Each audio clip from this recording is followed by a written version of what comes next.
السلام علیکم ورحمۃ اللہ وبرکاتہ۔ ناظرین کرام، بریک سے پہلے آپ کے لیے جو سوال و جواب کا سلسلہ جاری کیا گیا تھا اب بھی جاری ہے۔ اگر آپ کے ذہن میں کوئی سوال ہے یا آپ کسی پریشانی کا حل چاہتے ہیں تو اسٹوڈیو کے نمبر پر فون کر کے معلوم کر سکتے ہیں۔ انشاءاللہ قرآن و سنت کی روشنی میں آپ کے سوالات کے جوابات دیے جائیں گے۔ جو ذکر چل رہا تھا سورہ اعراف کا، آگے اللہ تعالیٰ فرماتے وَإِذَا لَمْ تَأْتِهِمْ بِآيَةٍ قَالُوا لَوْلَا اجْتَبَيْتَهَا۔ نبی کو معجزہ دیا جاتا تھا بطور دلیل کے، اس لیے کہ نبی اس بات کا دعویٰ کرتا تھا کہ اللہ کی طرف سے میسنجر ہوں، میں پیغامبر ہوں، تو کوئی دلیل ہو، کوئی پروف ہو تو اللہ تعالیٰ کی طرف سے معجزات ان کو دیے گئے ہیں۔ عیسیٰ علیہ السلام کو دست شفا دیا گیا، بیماروں پر پھیرتے تھے، اچھے ہو جاتے تھے۔ ایسے اندھے جو ماں کے پیٹ سے اندھے پیدا ہوئے تھے، ان کی آنکھوں پر ہاتھ پھیرتے تھے، ان کی آنکھیں واپس آ جاتی، بینائی آ جاتی تھی ان کو۔ حضرت موسیٰ علیہ السلام کو ایک معجزہ دیا گیا، عصا ڈالتے تھے سانپ بن جاتا تھا، عصا پتھر پہ مارتے تھے پانی نکلتا تھا۔ نبی اکرم صلی اللہ علیہ وسلم کو بھی معجزات دیے گئے۔ سب سے بڑا معجزہ تو خود قرآن مجید ہے، اور پھر آپ صلی اللہ علیہ وسلم نے زندگی میں کئی ہزار معجزات ہیں آپ کے۔ ایسے واقعات ہیں برکت کے کہ آپ صلی اللہ علیہ وسلم کے پاس کھانا لایا گیا، 4-5 آدمیوں کا کھانا تھا، آپ نے اس میں سے کھانا نکالتے گئے، دیتے گئے، کھلاتے گئے، حتیٰ کہ 300 آدمیوں نے کھانا کھا لیا۔ اسی طرح آپ صلی اللہ علیہ وسلم نے ایک باؤل کے اندر جس میں تھوڑا پانی تھا ہاتھ رکھا، آپ کی انگلیوں کے درمیان سے پانی نکلا۔ معراج کا سفر اتنا بڑا معجزہ، شق القمر چاند کا ٹکڑے ہو جانا کتنا بڑا معجزہ، لیکن مشرکین پھر بھی عناد پر رہے۔ اتنے بڑے بڑے معجزات دیکھنے کے بعد بھی بہت سے لوگ ایمان نہیں لائے، اور وہ مزید ڈیمانڈ کرتے رہے کہ یہ معجزہ، یہ معجزہ۔ دیکھیے، معجزہ اللہ تعالیٰ ظاہر فرماتے ہیں تب ہوتا ہے، یعنی اللہ تعالیٰ کی قدرت سے ظاہر ہوتا ہے۔ سورہ ابراہیم میں حضرت ابراہیم علیہ السلام فرماتے ہیں وَمَا كَانَ لَنَا أَن نَأْتِيَكُمْ بِسُلْطَانٍ إِلَّا بِإِذْنِ اللَّهِ۔ ہماری یہ طاقت نہیں کہ ہم کوئی معجزہ دکھائیں مگر یہ کہ اللہ کے حکم سے ہوتا ہے۔ اسی لیے آپ دیکھیں یعقوب علیہ السلام کی زندگی میں، یا یوسف علیہ السلام کو جس وقت بھائیوں نے کنویں میں ڈالا ہے، بہت قریب میں ہے، جنگل کے اندر ہے، 3-4 میل کا فاصلہ ہوگا، لیکن یعقوب علیہ السلام کو پتہ نہیں چلا، اور معجزہ جب ظاہر ہوا تو مصر سے کرتا نکلا ہے، یوسف علیہ السلام نہیں نکلے ہیں، کرتا بھیجا ہے، اور کہتے ہیں مجھے یوسف کی خوشبو آ رہی ہے۔ ایک کالر لائن پر موجود ہے۔ السلام علیکم ورحمۃ اللہ وبرکاتہ۔ وعلیکم السلام ورحمۃ اللہ وبرکاتہ۔ نظر بد کے لیے کچھ بتلائیے پلیز، ٹھیک ہے۔ اور ایک اور تھوڑی سی ڈیٹیل چاہیے تھی کہ اگر کئی چیزوں پر شبہ ہے کہ کئی چیزوں پر نظر لگی، مثال کے طور پر صحت کو لگی، آمدنی کو لگی، یا کسی اور چیز پہ لگی، کھانا وغیرہ پکانے پہ لگی، تو کیا ایک ہی وظیفہ یا جو بھی عمل ہے وہ کافی ہوگا یا الگ الگ کرنا پڑے گا؟ ٹھیک ہے، یہ بتا دیں گے انشاءاللہ۔ ایک بات اور، جی، تحیۃ الوضو نفل وضو کرنے کے کتنی دیر بعد تک پڑھ سکتے ہیں؟ گیلے پر ہی پڑھیں یا خشک ہونے کے بعد بھی پڑھ سکتے ہیں؟ ٹھیک ہے، یہ بتا دیں انشاءاللہ۔ جزاک اللہ۔ السلام علیکم۔ نظر بد جو ہے، بری نظر، سورہ قلم کی آخری 2 آیتیں، لاسٹ 2 آیتس آف سورہ قلم، 29 پارے میں 2nd سورت ہے یہ، جہاں ختم ہوتی ہے وَإِن يَكَادُ الَّذِينَ كَفَرُوا لَيُزْلِقُونَكَ بِأَبْصَارِهِمْ لَمَّا سَمِعُوا الذِّكْرَ وَيَقُولُونَ إِنَّهُ لَمَجْنُونٌ وَمَا هُوَ إِلَّا ذِكْرٌ لِّلْعَالَمِينَ۔ یہ 2 آیتیں پڑھا کریں۔ اگر آپ کو لگتا ہے اپنے بچے پر ہے تو پڑھ کر اس پر پھونک ماریں، اگر آپ کو اپنی ذات پر لگتا ہے تو اپنی ذات پر پڑھ کے پھونک مارا کریں، کھانے پر ہے تو یہ ایک عمل بھی کافی ہوگا۔ اگر آپ کو اپنی ذات پر لگتا ہے، بس یہ ہر نماز کے بعد اس آیت کو پڑھیں اور ہاتھ پر دم کر کے پورے جسم پر پھیل لیا کریں۔ دوسرا عمل یہ کریں کہ جب بھی کوئی اچھی چیز نظر آتی ہے، چاہے اپنی اولاد، چاہے اپنا گھر، چاہے اپنی گاڑی، چاہے کوئی بھی چیز، ماشاء اللہ لا قوت الا باللہ، یہ کہہ دیا کریں تو انشاءاللہ پھر نظر نہیں لگے گی، اپنی نظر بھی نہیں لگے گی، دوسروں کی نظر بھی نہیں لگے گی۔ یہ عمل ہے اس کا، اور اسی طرح ایک عمل کافی ہو جائے گا سب کے لیے۔ دوسرا آپ کا سوال تھا تحیۃ الوضو کب تک پڑھ سکتے ہیں؟ تحیۃ الوضو وضو کرنے کے بعد پڑھی جا سکتی ہے نماز، ضروری نہیں کہ اعضاء گیلے ہوں۔ جب بھی آپ وضو کریں اس کے بعد جو نماز پڑھنا چاہتی ہیں، پہلے تحیۃ الوضو کی نیت سے 2 رکعت پڑھیں اور پھر وہ نماز پڑھیں۔ لیکن فجر کی نماز میں تحیۃ الوضو نہیں ہوگی، ڈائریکٹ 2 رکعت سنت پڑھیں گے۔ اچھا، ایک کام یہ بھی کر سکتی ہیں آپ، عشاء کی نماز کے لیے آپ نے وضو کیا ہے، 4 رکعت سنت آپ پڑھنا چاہتی ہیں عشاء کی، اسی کے اندر آپ یہ تحیۃ الوضو کی بھی نیت کر لیں، تو وہی 4 رکعت میں تحیۃ الوضو کا بھی ثواب مل جائے گا اور 4 رکعت سنت کا بھی ثواب مل جائے گا۔ اسی طرح ظہر سے پہلے کی 4 رکعت میں بھی کر سکتی ہیں آپ، اسی طرح عصر سے پہلے، جن نمازوں سے پہلے یہ ہے اس میں تحیۃ الوضو کی نیت کر سکتی ہیں شامل۔ صرف فجر کی نماز میں تحیۃ الوضو نہیں ہوگی، اس لیے کہ جیسے ہی صبح صادق ہو جاتی ہے اس کے بعد کوئی نفل نماز نہیں ہے، بس صرف 2 رکعت سنتیں ہیں۔ تحیۃ المسجد بھی اسی کے ساتھ، مرد حضرات تحیۃ المسجد پڑھتے ہیں مسجد میں جا کر، تو اس کا بھی اہتمام کریں کہ جب بھی مسجد میں جائیں 2 رکعت نماز پڑھ لی۔ وہاں پر بھی یہ دیکھا جائے گا فجر کی نماز کا وقت اگر ہے تو اس وقت نہ پڑھیں گے یہ سنت، یعنی یہ نفل، سیدھے جا کے 2 رکعت سنت جو فجر کی وہ پڑھ لیں۔ بعض لوگ گھر پہ ادا کر لیتے ہیں 2 رکعت سنت، تو پھر وہ مسجد میں جا کے کچھ نہیں پڑھیں گے، فرض کا انتظار کریں گے، اس لیے کہ ان وقتوں کے اندر نفل نماز نہیں ہوتی۔ اگر مرد حضرات اسی طرح ظہر کی نماز میں پہنچے ہیں تو بجائے اس کے کہ الگ سے 2 رکعت تحیۃ المسجد، الگ سے 2 رکعت تحیۃ الوضو، آپ اس کے اندر 2 رکعت پڑھ لیں، دونوں نیت شامل کر دیں کہ اللہ میں نے ابھی وضو کیا ہے تحیۃ الوضو کی نیت سے، اور ابھی مسجد میں آیا ہوں مسجد میں داخلے کی نیت سے۔ اس میں لکھا ہے، اس میں بعض کتابوں میں، کہ مسجد میں داخل ہونے کے بعد فوراً اس کو پڑھی جائے۔ اگر آپ بیٹھ گئے یا کسی سے بات چیت میں لگ گئے تو پھر اب تحیۃ المسجد کا ثواب ختم ہو جائے گا۔ تحیۃ المسجد کا مطلب انٹر ہو کے آپ پہلے نماز ادا کریں ہیں۔ اسی طرح بعض موقع پر کوئی نماز کا وقت نہیں ہوتا لیکن آپ پہنچ گئے، جیسے بعض موقع پر 11 بجے دن میں شادی وغیرہ میں حاضر ہونے کی جگہ گئے ہیں کسی مسجد میں، تو مسجد کا حق یہ کہ آپ جا کر فوراً 2 رکعت تحیۃ المسجد ادا کریں۔ تحیۃ الوضو کا ثواب تو حضرت بلال رضی اللہ تعالیٰ عنہ فرماتے ہیں، نبی اکرم صلی اللہ علیہ وسلم نے مجھ سے کہا، اے بلال تم کون سا عمل کرتے ہو؟ جنت میں تو مجھ سے آگے آگے تمہاری آواز آ رہی تھی کھڑا ہوں کی، چلنے کی آواز۔ میں نے کہا بس یا رسول اللہ ایک عمل ہے میرے پاس، جب بھی میں وضو کرتا ہوں 2 رکعت نماز پڑھ لیتا ہوں۔ یہ تحیۃ الوضو کی فضیلت اس حدیث سے ظاہر ہوتی ہے۔ تو معجزے کی بات چل رہی تھی کہ معجزہ اللہ تعالیٰ انبیاء کرام کے ہاتھوں صادر فرماتے ہیں، لیکن اللہ کی اجازت، اللہ کے حکم سے۔ مشرکین کو اتنے سب معجزات کے باوجود ڈیمانڈ باقی رہی۔ سورہ بنی اسرائیل میں اس طرح کی ان کی ڈیمانڈز اللہ نے ذکر فرمائی ہیں۔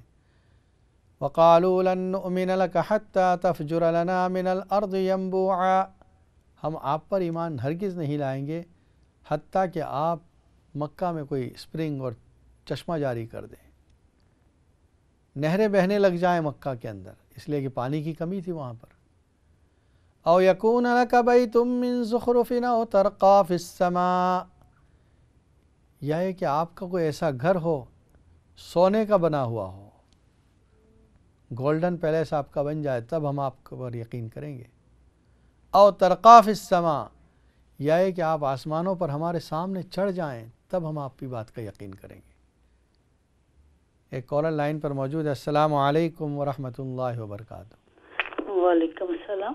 مفتی صاحب، میں نے وہ پوچھنا تھا، جو سورۃ قلم کی آیت آپ نے بتائی ہے، میں نے اینڈ پہ سنا ہے، تو میرے بھی بچے کو بہت نظر لگ جاتی ہے، میری خود ہی لگ جاتی ہے اس کو، تو وہ میں فون بند کرتی ہوں تو پلیز اس وقت بتانا۔ ٹھیک ہے انشاءاللہ۔ خدا حافظ۔ السلام علیکم۔ سورہ قلم کی آخری 2 آیتیں ہیں۔ وَإِن يَكَادُ الَّذِينَ كَفَرُوا لَيُزْلِقُونَكَ بِأَبْصَارِهِمْ لَمَّا سَمِعُوا الذِّكْرَ وَيَقُولُونَ إِنَّهُ لَمَجْنُونٌ وَمَا هُوَ إِلَّا ذِكْرٌ لِلْعَالَمِينَ۔ یہ 2 آیتیں پڑھ کر بچے پر پھونک مار دیا کریں، جب وہ سو جائے تب بھی، دن میں آپ صبح اٹھانے گئی ہیں تب بھی، دن میں جب آتا ہے تب بھی، اور ماشاء اللہ لا قوت الا باللہ، یہ آپ ہر وقت جب بھی اس کو دیکھیں اپنی زبان سے ادا کریں تو انشاءاللہ اس پر نظر بد نہیں لگے گی۔ تو ان کی ڈیمانڈ یہ رہی، او ترقا فی السماء، مشرکین نے یہ کہا کہ ہم آپ کو آسمان پر چڑھتا دیکھ لیں تب ہم آپ پر یقین کریں گے۔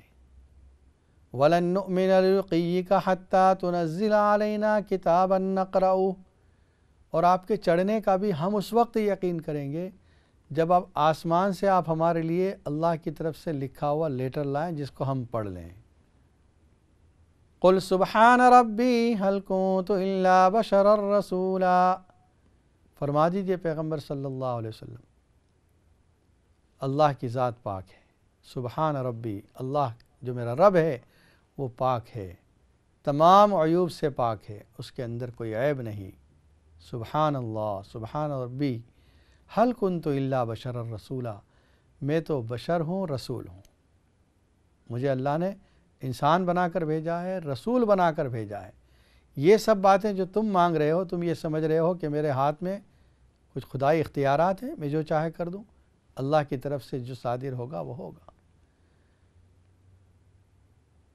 وَإِذَا لَمْ تَأْتِهِمْ بِآيَةٍ قَالُوا لَوْلَا اجْتَبَيْتَهَا، اب یہ سورہ انفال کی آیت، سورہ اعراف کی آخری آیتیں چل رہی ہے کہ جب آپ ان کے پاس نہیں لاتے وہ نشانی جس کا انہوں نے ڈیمانڈ کیا ہے، کہتے ہیں وہ لوگ کہتے ہیں لَوْلَا اجْتَبَيْتَهَا، کیوں آپ وہ نشانی نہیں لائے جو ہم نے آپ سے مانگی۔ قُلْ إِنَّمَا أَتَّبِعُ مَا يُوحَىٰ إِلَيَّ مِن رَّبِّي، فرما دیجئے پیغمبر صلی اللہ علیہ وسلم، میں تو اتباع کرتا ہوں، فالو کرتا ہوں اس وحی کو جو میرے رب کی طرف سے نازل ہوئی ہے۔ اللہ تعالیٰ کی طرف سے جو کچھ وحی نازل ہو رہی ہے اس کو پہنچانا یہ میرا کام ہے۔ ایک اور کالر لائن پر موجود ہے۔ السلام علیکم ورحمۃ اللہ وبرکاتہ۔ وعلیکم السلام، کی حال چال؟ مولا صاحب ٹھیک ٹھاک ہو؟ الحمدللہ، فرمائیے۔ ہلو، جی جی آواز آ رہی ہے۔ میں نا فون دوبارہ کیتا پھر کل کیتا سی تے آپ نے دسیا سی نا میں سورتوں تمنا دی جڑی آیت نمبر 3 وہ پڑھنے کے لیے کون سی وہ صورت؟ کہاں سے رہی؟ ادھر سے جو 3 نمبر ہے اس سے شروع ہوتی ہے۔ کون سی آیت کہی تھی؟ 20 اسپار کی جو کہہ دیا آیت نہیں ہے سورت، وہ شادی کے لیے آپ نے بولا تھا نا کل، جنید کے لیے۔ اچھا کل بولا تھا وہ، ٹھیک ہے انشاءاللہ بتا دیں۔ وہ ابھی بتا دو، میں نے قرآن پاک کھولا ہوا ہے نا، 17واں پارہ، 17 پارہ 28 اسپارہ نہیں، 28 کی تو 3rd صورت ہے، لیکن وہ 17 پارے کی ایک صورت آیت بتائی تھی، 74 نمبر۔ جی وہ 70 کے طریقے سے میں تھی نا مومنین صورت، ایک صورت جو ہے 18 سوال میں مومنین صورت دکھا، آپ نے بولا تھا مومنون 11 دفعہ پڑھنے کے لیے۔ ایک آپ نے صورت حج کی جو ہے نا 70 پارے میں، 17 پارے میں سورہ حج ہے، جی ہاں اس کی آیت نمبر 74 ہے۔ جی وَأَذِّن فِي النَّاسِ بِالْحَجِّ يَأْتُوكَ رِجَالًا وَعَلَى كُلِّ ضَامِرٍ يَأْتِينَ مِنْ كُلِّ فَجٍّ عَمِيقٍ، جی یہ آیت پڑھنی ہے، ٹھیک ہے؟ وہ میں پڑھتی ہوں، یہ آپ نے یہ بھی 28 پارے کی جو کیلی صورت نہیں ہے جی جی اس کا آپ نے بتایا تھا نا۔ ہاں تو وہ 3rd صورت ہے۔ یا اس میں وہ نمبر 3 سے شروع ہوتی ہے؟ نہیں پوری صورت پڑھیں، سورہ ممتحنہ۔ اچھا پوری صورت پڑھنی ہے ایک دفعہ؟ ایک دفعہ، چلو ٹھیک ہے، اپنی دعاؤں میں یاد رکھنا انشاءاللہ۔ آپ پھر سے نوٹ کر لیں، دراصل 2-3 آپ کے الگ الگ سوال تھے جس کو میں نے جواب دیا، آپ اس میں مکسڈ اپ ہو گئی۔ 28ویں پارے کی تیسری صورت سورہ ممتحنہ ہے، 2 رکوع کی یہ صورت ہے، اس کو روزانہ ایک مرتبہ پڑھنی ہے۔ دوسرا جو عمل بتایا تھا 18ویں پارہ 18 پارے کی سورہ مؤمنون کی لاسٹ 4 آیتس، وہ کسی بیماری کے لیے بتائی تھی آپ کو۔ اور تیسرا عمل تھا رشتے کے لیے، تو وہ سورہ حج کی جو پارہ نمبر 17 کے اندر ہے اس کی آیت نمبر 74 بتائی تھی، جو ابھی میں نے پڑھ کر سنائی ہے۔ اور ناظرین کرام کو ایک یاد دہانی کرا دوں کہ اگر اس طرح کا مسئلہ ہو تو یوٹیوب پر جو لائیو ہمارا پروگرام جاتا ہے اس کو آپ پیچھے کر کے باک کر کے ریورس کر کے دیکھ سکتی ہیں، سن سکتی ہیں۔ مثال کے طور پر ابھی یہ جو بات کہی گئی 5 منٹ پہلے، آپ ریورس جائیں گی تو آپ دوبارہ اس بات کو سن سکے گی، حتیٰ کہ 1 گھنٹے کے بعد بھی آپ اس پروگرام کو دیکھ سکیں گی۔ اور پھر صبح میں بھی اس کو ریپیٹ کیا جاتا ہے، کل صبح پھر یہ پروگرام ہوگا، اس میں بھی آپ سن سکتے ہیں۔ وَإِذَا لَمْ تَأْتِهِمْ بِآيَةٍ قَالُوا لَوْلَا اجْتَبَيْتَهَا، جب ان سے یہ کہا جاتا ہے، جب انہوں نے یہ کہا کہ آپ ہمارا ڈیمانڈ کیا ہوا، ہمارا مانگا ہوا معجزہ کیوں نہیں لاتے، فرما دیجئے پیغمبر صلی اللہ علیہ وسلم انما اتبع ما یوحی الی من ربی، میں تو فالو کرتا ہوں اس وحی کو جو میرے رب کی جانب سے نازل ہو رہی ہے۔ ھذا بصائر من ربکم وہدی ورحمۃ لقوم یؤمنون، یہ ہدایت کی باتیں، یہ بصیرت کی باتیں ہیں جو میرے رب کی جانب سے آئی ہیں، وہدی ورحمۃ، اور ہدایت کا ذریعہ ہے اور رحمت کا ذریعہ ہے ان لوگوں کے لیے جو ایمان لاتے ہیں۔ قرآن کریم ہدایت کا ذریعہ ہے، اس کی ایک ایک آیت ہدایت کا ذریعہ ہے۔ قرآن کریم اور نبی اکرم صلی اللہ علیہ وسلم کی سیرت یہ ہدایت کا ذریعہ ہے، آپ کے ذریعے بہت سے معجزات اللہ نے دکھلائے، یہ ہدایت کا ذریعہ ہے۔ وَإِذَا قُرِئَ الْقُرْآنُ فَاسْتَمِعُوا لَهُ وَأَنصِتُوا لَعَلَّكُمْ تُرْحَمُونَ، جب قرآن پڑھا جاتا ہے فَأَنصِتُوا، فَاسْتَمِعُوا لَهُ، اس کو سنو، وَأَنصِتُوا، اور خاموش رہو، لَعَلَّكُمْ تُرْحَمُونَ، تاکہ تم پر رحم کیا جائے۔ قرآن کی تلاوت کا ادب بتایا جا رہا ہے کہ جب قرآن پڑھا جائے تو اس کو سننا چاہیے، اس کے لیے خاموش رہنا چاہیے تاکہ اللہ تعالیٰ رحم کریں۔ یہ ادب ہے قرآن مجید کی تلاوت کا۔ آپ نے دیکھا ہوگا ہماری بہت سی مسلم دکانوں میں، سپر مارکیٹس کے اندر صبح سویرے جب آپ جاتے ہیں قرآن کی تلاوت لگی ہوئی سی ڈی ہے، گھنٹوں چلتی ہے، سورہ یاسین ہے، کچھ صورتیں ہیں، اس کے بعد 1 گھنٹہ ہو گیا پھر وہ بند ہو جاتی ہے، اس کے بعد میوزک شروع ہو جاتی ہے۔ گویا ہمارے دکانداروں کا، مسلمانوں کا یہ خیال ہوگا کہ صبح صبح قرآن لگا دو برکت ہو جائے گی، حالانکہ اس وقت سب اپنے اپنے کام میں بزی ہیں، کوئی خرید رہا ہے، کوئی بیچ رہا ہے، ان کے جو آپس کے اسٹاف ہیں وہ آپس میں باتیں بھی کر رہے ہیں، حتیٰ کہ گالی بھی بک رہے ہیں، اور قرآن کی تلاوت چل رہی ہے۔ یہ قرآن کے ادب کے خلاف ہے۔ اگر برکت کا تصور ہے تو مینیجر کو چاہیے روزانہ 1 پارہ پڑھ لیا کرے، صبح میں مالک کو چاہیے کہ 1 پارہ صبح پڑھ لیا کرے۔ اسی طرح کی ایک کمزوری یہاں بھی ہوتی ہے، جو ہم لوگ کار میں سفر کر رہے ہوتے ہیں اور کار میں CD لگا دی ہے، وہ تلاوت ہو رہی ہے اور سب اپنے اپنے طور پہ باتیں کر رہے ہیں، زور زور سے باتیں کر رہے ہیں، بڑے ہوں بچے ہوں، یہ بھی غلط ہے۔ اگر آپ قرآن سننا چاہتے ہیں سب خاموش رہیں اور CD لگائیں، کوئی بات نہ کرے، اور اگر آپ باتیں کرنا چاہتے ہیں تو قرآن کی تلاوت بند کر دیں اور باتیں کر لیں۔ قرآن کا ادب بہت عظیم ہے۔ ایک اور کالر لائن پر موجود ہے۔ السلام علیکم ورحمۃ اللہ وبرکاتہ۔ وعلیکم السلام۔ مفتی صاحب آپ سے ایک سوال پوچھنا تھا۔ یہ جو عورتیں کہتی ہیں 40 دن اگر کسی کے گھر بیبی ہو جائے یا فوتگی ہو جائے ہم نہیں جانا چاہیے، اس کے بارے میں آپ کیا کہتے ہیں؟ یہ شرک ہے یا نہیں شرک؟ ٹھیک ہے انشاءاللہ بتاتے ہیں۔ اوکے، جزاک اللہ مفتی صاحب، دعا میں یاد رکھیے انشاءاللہ۔ دیکھیے 40 دن، پہلی بات تو یہ ہے کہ بہت سی عورتیں اس معاملے میں یہ سمجھتی ہیں کہ بچہ پیدا ہونے کے بعد 40 دن تک وہ نماز نہیں پڑھتی، حالانکہ یہ بات صحیح نہیں ہے۔ 40 دن تو میگزیمم ہے، زیادہ سے زیادہ وہ مدت جس میں اس پہ نماز معاف ہو سکتی ہے، نفاس کی، خون جاری ہو سکتا ہے، وہ 40 دن ہے۔ لیکن یہ عام کیس نہیں، کسی عورت کو 20 دن پر، کسی کو 30 پر، کسی کو 15 پہ، کسی کو 10 پہ خون بند ہو سکتا ہے، اور جیسے ہی خون بند ہو جائے اس پہ نماز پڑھنا فرض ہے۔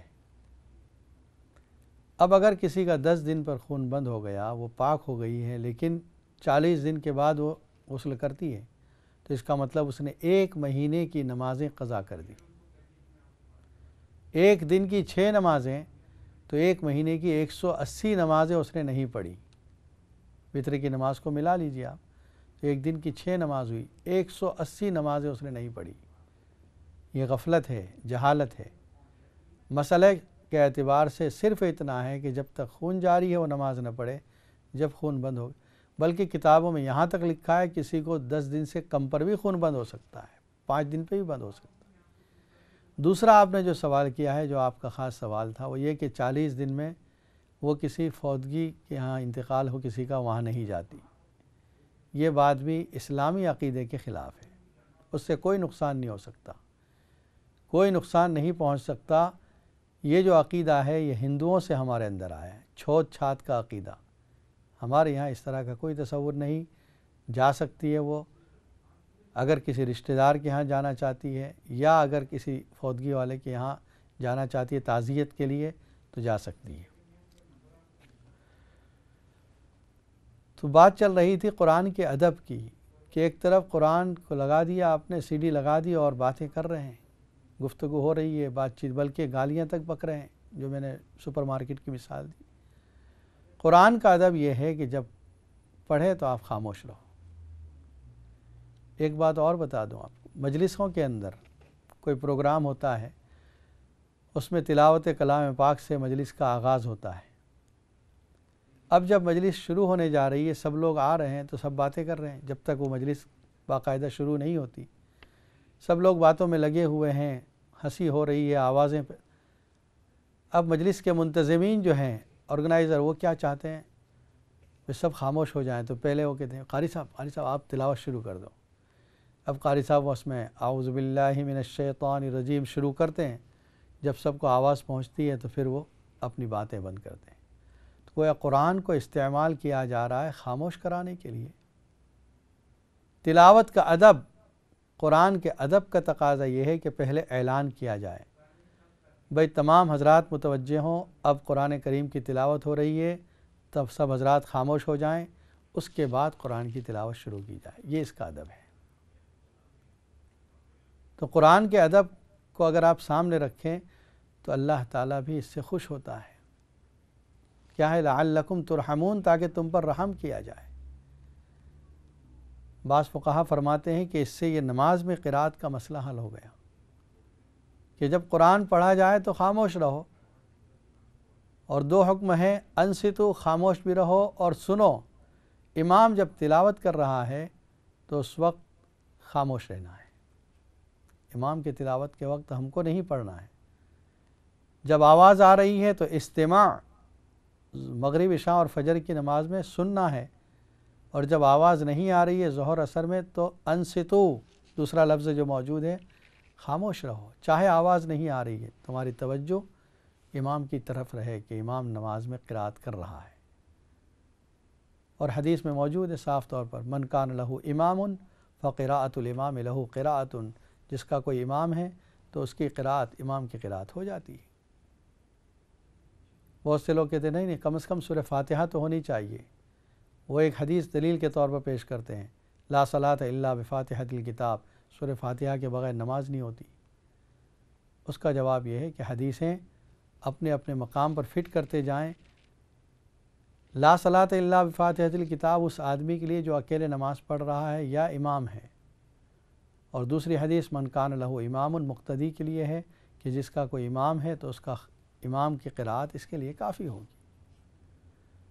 اور سادہ سی مثال موجود ہے، مرد حضرات جانتے ہیں، جب نماز کے لیے جاتے ہیں مسجد میں، وضو کر رہے ہیں، ادھر نماز کھڑی ہو گئی ہے، اب یہ وضو کر کے جب پہنچتے ہیں امام صاحب اللہ اکبر کہہ کر رکوع میں چلے گئے، آپ رکوع میں شامل ہو جاتے ہیں، آپ کی رکعت کاؤنٹ ہو جاتی ہے، چاہے آپ نے سورہ فاتحہ نہ پڑھی نہ سنی۔ اگر اس کے بغیر نماز نہیں ہوتی اس کا مطلب آپ کی وہ رکعت کاؤنٹ نہ ہو، لیکن سب کے نزدیک ہو جاتی ہے۔ چاروں ائمہ اس کے قائل ہیں کہ اس کی رکعت کاؤنٹ ہو گئی۔ اس کا مطلب یہ کہ حکماً امام کا پڑھنا اس کا پڑھنا سمجھا گیا ہے، اگرچہ اس نے نہیں پڑھی ہے لیکن حکماً امام کا پڑھنا اس کا پڑھنا ہو گیا ہے۔ کسی علاقے میں یہ مسئلہ بڑا زور سے اٹھا تھا، کچھ لوگ اس علاقے کے عالم کے پاس ڈسکشن کے لیے گئے کہ ہم آپ سے بحث کرنا چاہتے ہیں کہ اس مسئلے پر ہم بحث کریں گے۔ تو اس نے کہا کہ ٹھیک ہے، تم اتنے سب لوگ ہو، کوئی ایک آدمی میرے ساتھ بات کرے۔ تو انہوں نے اپنے سے ایک آدمی کو چوز کر دیا، کہا یہ آپ کے ساتھ بات کرے گا، اس کو سب پتہ ہے۔ تو عالم نے کہا کہ مسئلہ حل ہو گیا۔ کہا کیوں؟ ابھی تو مسئلہ پیش ہی نہیں ہوا۔ کہا مسئلہ حل ہو گیا، تم نے اپنی جماعت میں سے ایک آدمی کو بولنے کے لیے آگے کر دیا ہے، ٹھیک اسی طرح ہم نے امام کو آگے کر دیا ہے کہ وہ پڑھ لے، اللہ کی بارگاہ میں وہ پڑھ رہا ہے، ہم لوگ سن رہے ہیں۔ حق تعالی شانہ ہمیں صحیح سمجھ عطا فرمائے اور تمام احکام اسلام پر عمل کی توفیق عطا فرمائے۔ اللہم صلی علی سیدنا محمد وعلی آل سیدنا محمد وبارک وسلم۔ ربنا آتنا فی الدنیا حسنہ وفی الآخرۃ حسنہ وقنا عذاب النار۔ ربنا اغفر لنا ذنوبنا واسرافنا فی امرنا وثبت اقدامنا وانصرنا علی القوم الکافرین۔ اے اللہ ہمارے گناہوں کو معاف فرما، خطاؤں سے درگزر فرما، ہمیں جو بیمار ان سب کو شفاء کاملہ عاجلہ عطا فرما، جو پریشان حال ان کی پریشانیوں کو دور فرما، جو مقروض ان کے قرض کی ادائیگی آسان فرما، جو اپنے گھروں کے لیے پریشان ان کے گھروں کے انتظام فرما، جو بے نکاح ہیں ان کے نکاح آسان فرما، جو بے اولاد ان کو اولاد صالح عطا فرما، جن کی اولاد نافرمان ان کی اولاد کو مطیع اور فرما بردار بنا دے۔ اے اللہ نمازوں کا اہتمام نصیب فرما، نبی اکرم صلی اللہ علیہ وسلم کی سنتوں سے محبت نصیب فرما۔ اے اللہ ہمارے تمام کاموں کو آسان فرما، ہماری مساجد کی، مدارس کی، خانقاہوں کی، تبلیغ مراکز کی حفاظت فرما۔ نبی اکرم صلی اللہ علیہ وسلم نے جتنی خیر کی دعائیں مانگی اس میں ہمارا حصہ عطا فرما، جتنے شرور سے پناہ چاہیے ہماری اس سے حفاظت فرما۔ جن لوگوں نے دعاؤں کے لیے کہا ہے، لکھا ہے یا ہم سے توقع کرتے ہیں، ان کے جائز مقاصد میں کامیابی عطا فرما۔ ہماری دعاؤں کو محض اپنے فضل و کرم سے اور نبی اکرم صلی اللہ علیہ وسلم کے صدقہ و طفیل میں قبول فرما۔ سبحان ربک رب العزت عما یصفون وسلام علی المرسلین والحمد للہ رب العالمین برحمتک یا ارحم الراحمین۔ السلام علیکم ورحمۃ اللہ وبرکاتہ۔